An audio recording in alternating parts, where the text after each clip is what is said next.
2010's blockbuster Unstoppable is surely one of the great train films of all time. Whilst it is over the top and bombastic, it is an entertaining thrill ride.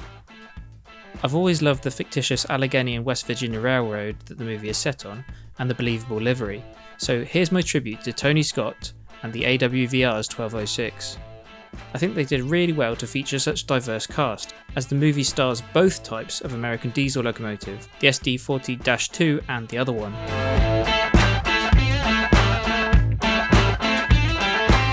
As this will be the British version of the AWVR, it'll have to be the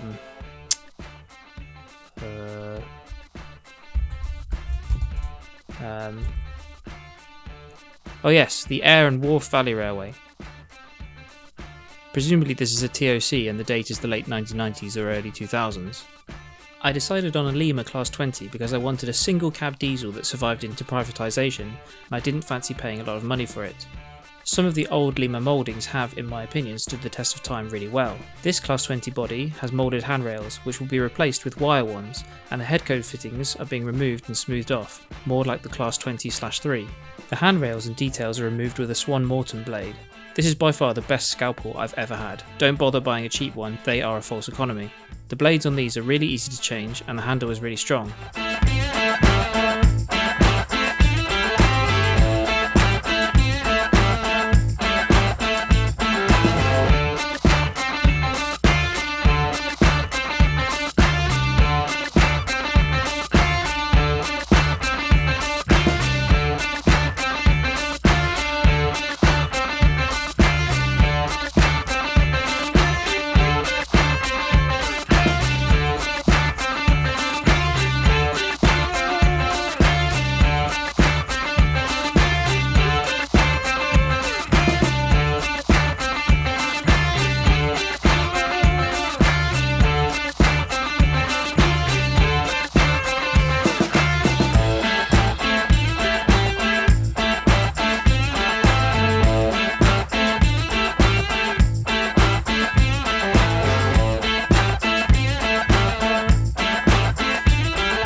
Moulded glazing will be replaced with Shawplan flush glazing, more on that later.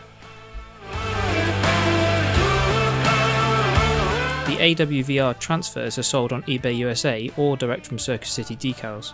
They also do the graphics for 777 and 778, as well as the two grey locos.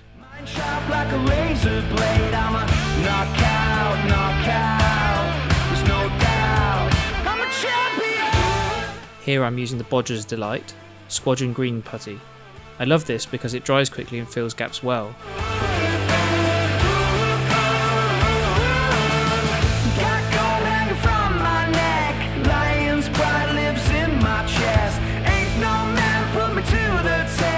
I'll also spray a coat of primer or filler primer on it every now and again to highlight bits I've missed, filing and sanding down the surfaces using wet and dry sandpaper.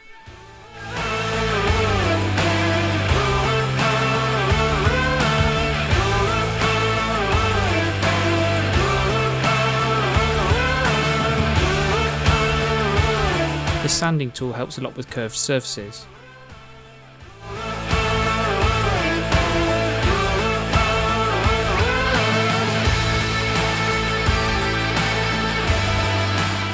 Holes for handrail knobs are made using a pin vise drill, and Nairnshire modelling supplies make the castings for use with 0.45mm wire.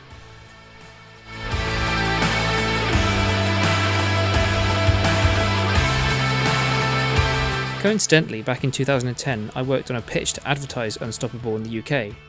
My idea was to do a Top Gear style stunt and try to jump a runaway train over a load of caravans. The twist would be that the ramp was actually made out of balsa wood that would crumble when the train hit it, and the caravans would be obliterated.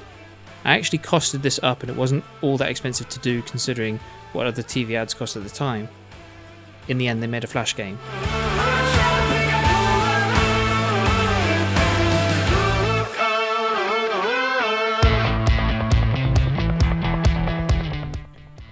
I always line up the handrails and use either a little bit of superglue or gently hold the soldering iron against it to slightly melt the handrail knobs into the plastic. It doesn't always work, and you might need a bit of superglue on the end of a cocktail stick to get it to fit in.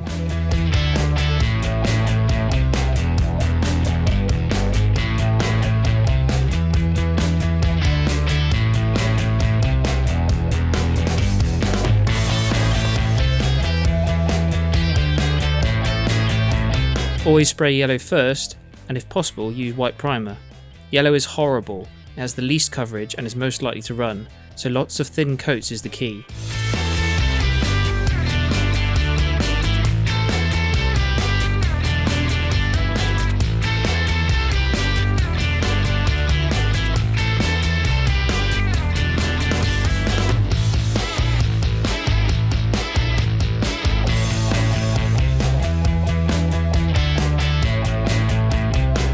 I use Tamiya masking tape as it seals well.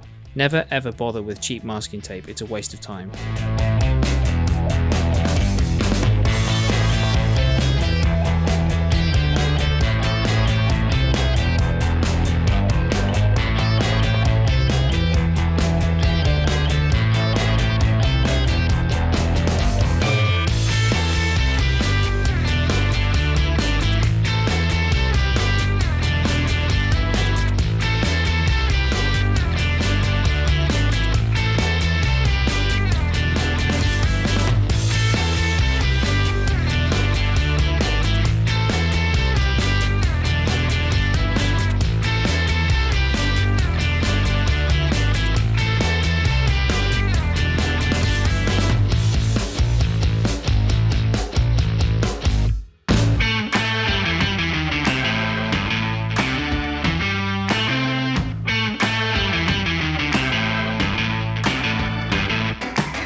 All the colours I've used are available in the UK in spray can form from Halfords. When you need to touch in the odd bit, you can spray paint into the lid and use a brush. Working till the sun comes up. I've been working till the night is done. I've been working till the sun comes up. I've been working till the night is done.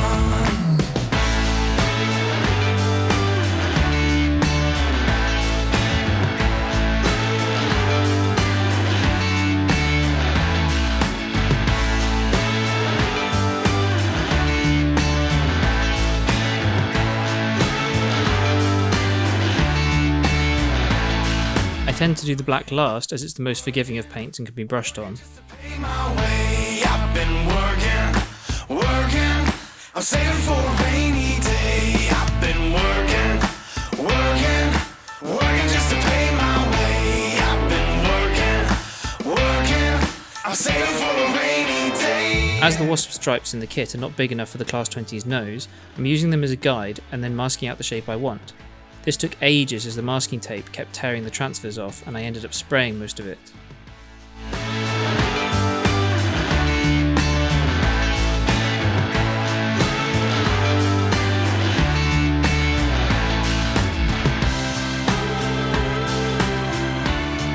I'm saving for a rainy day.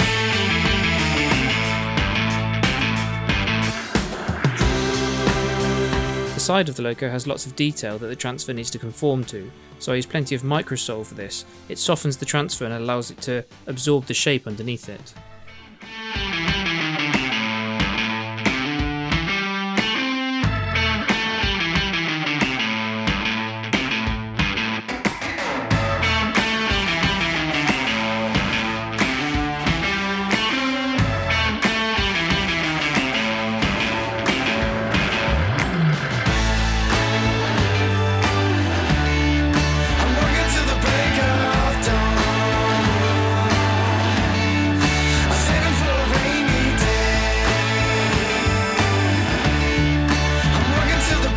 Once the transfer is completely dry, I cut out the door lines using a brand new blade.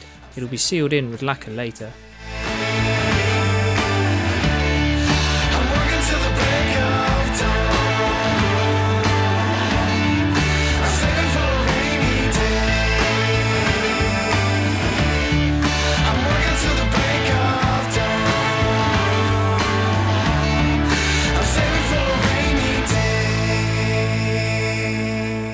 The different length of the Class 20 means lots of adjustment is needed. 3 hours later. A few bits need filling in, luckily I have a few offcuts for this.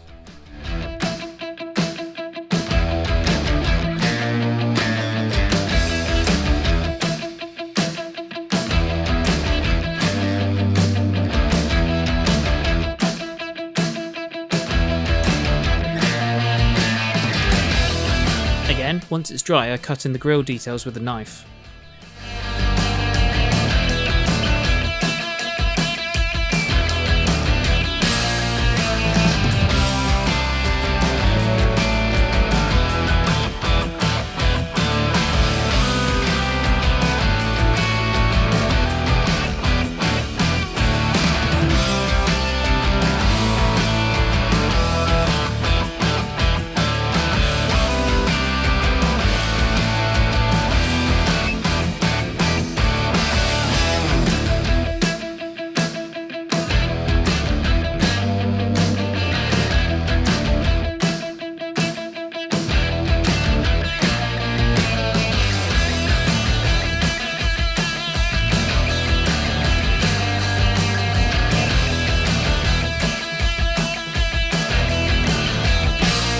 I wanted to fit a central headlight. These are from the model centre on eBay. The round tapered file is useful for opening out the holes.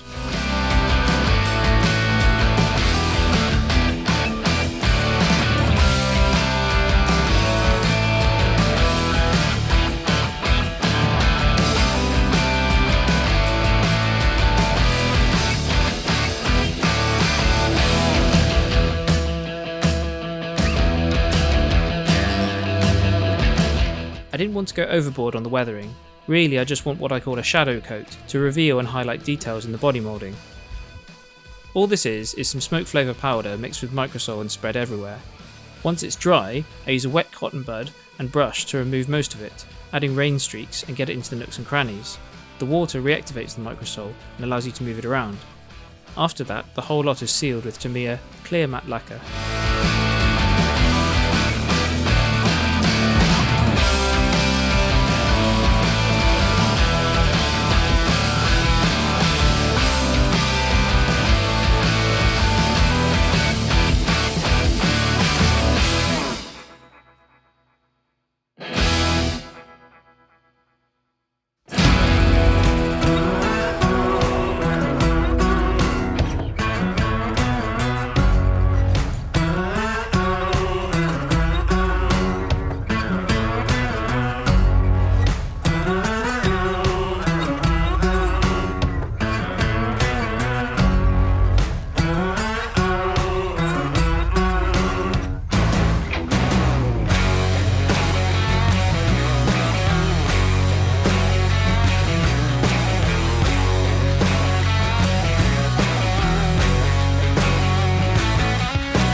Flush glazing can make a big difference. What you need to do is make sure it all fits before adding any glue. This may involve both cutting the mounting plastic around the glazing and removing excess paint on the window frames.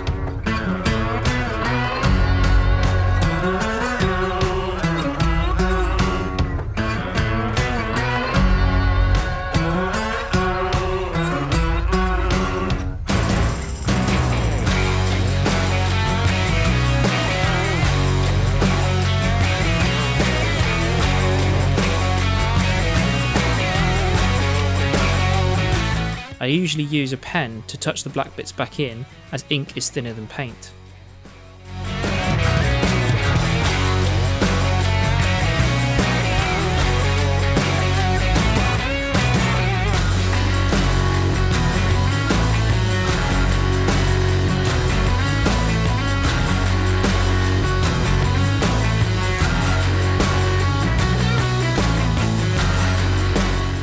Deluxe Materials glue and glaze secures the glass and doesn't create a misting effect as it's PVA based.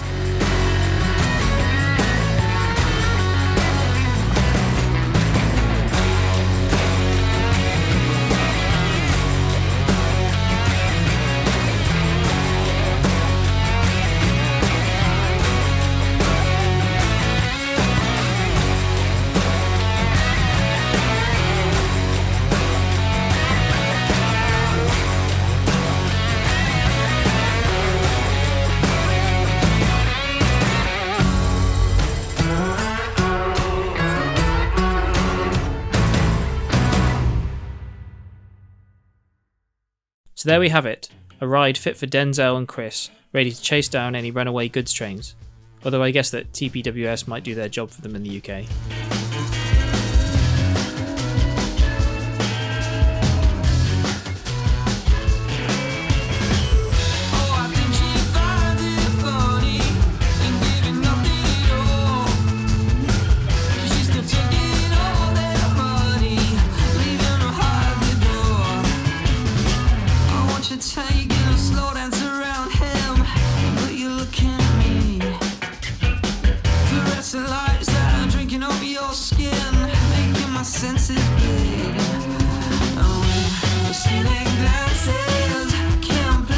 I plan to do more pop culture builds and reinterpretations of different trains from around the world, experiment with techniques and show my workings, so if you like this please do subscribe and hit the notifications icon. Thanks again for watching and see you next time.